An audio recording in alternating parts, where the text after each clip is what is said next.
Abaturage ba Kanyange ya Minisero muri Nyamwamba Division yo mu rurembo rwa Kasese berarikirire ahawe birugambwa nguye nyamishwa nke bichuncho bitorekero mu irindiro ry'enyamishwe rya Queen Elizabeth National Park byazo mu cweka cyabo. Zainabo Muhindu omukayikuru w'emyaka 8 amuturage w'ecweka nco cyumwe nashobora ngu okurumbwa kw'enyamishwe zo kirekere ekicweka bakitwire mu baguma berarikirire ngo obona kubona zibasa kubashekera okurugerura aharuwe aha weekend itira mabega arebe rugambwa ngo ebichunchu mukaga bekeja omukicweka cyabo ekitira magaragabo ahakangara tete Kanyange yetwe biri ko bakutse biri twakesha nanzala tukabura kwatsumbira yihe abana bakesha nzala biri ko babuna nakutsebu shandale shabere tuboyaram rabesatu esuno bure shandale ko kwasenaho namuli walu amufika wayi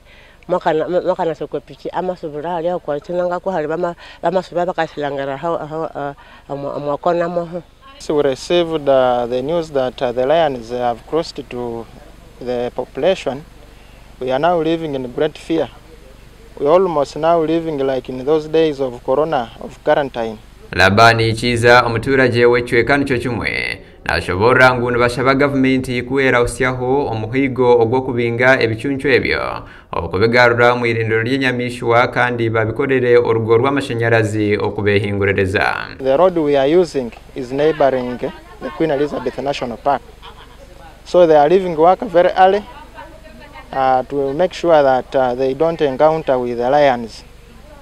We call upon the responsible authorities to say that they come in and they do the needful before any harm is being registered. But my appeal to the rangers, either to the staff of Queen Elizabeth National Park, is to work tirelessly and to work very fast to make sure that they chase those lions into Queen Elizabeth National Park.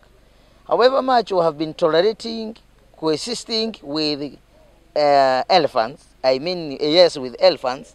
Elephants, they are very dangerous animals that destroys people's crops. But with lions, they are so dangerous because they are man eaters. Matahinga yashaba abantu babutosha okurekeraho okorera emirimo kuhende biragiro heihi n'irindiro ry'enyamishwa ekyo kibahwere obutarumbibwa enyamishwa ezi. The communication from the nearby post, ranger post, that lions they have crossed into our community from Queen Elizabeth National Park. We had to alert the community for that incident that has occurred. Yesterday evening at around 4, we confirmed that it is true, lions are nearby us. Amugambaho na tayari westi omugambirizi w'ekitongore eky'ebyenyamishwa ekya Uganda Wildlife Authority Hanji Bashir yahamya amakuru agangu ebichunchu mukaga byahereze kugarurwa mu irindiro ry'enyamishwa erya Queen Elizabeth National Park. Ebichunchu mukaga bishobora mu Queen Elizabeth National Park yazo musere ya Kanyange ya mu municipality ya Kasese haza batumanyisa kubatumanyise twamanyisa basirikari bitu buri park twinemu team kwetwa problem animal capture unit umurimo gwaba babari bategereza haje wayitere hururu haje rabateye nduru bazayo kugira ngo abasa kubahwera. So as teams tuze kujimanyisa n'ubu abiri batakashiriyo ibicucu na bibiri byagaciro mpaka.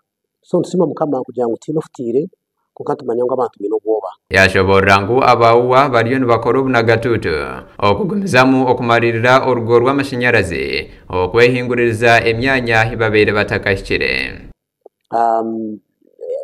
Umwanya wo twinemo esingenje y'amashanyarazi ngo eje singenje itwine ne kuko ibihango kejojo nebindi hati ntenda kutaho waya izikurengera kugira ngo n'ibindi ko n'ibicuncu nabyo kugira ngo amashanyarazi gabase kubakanga bigaruka mpaka icyo tuzakukikora. Gasha kwa Muhindo Gerald Omar Kasese.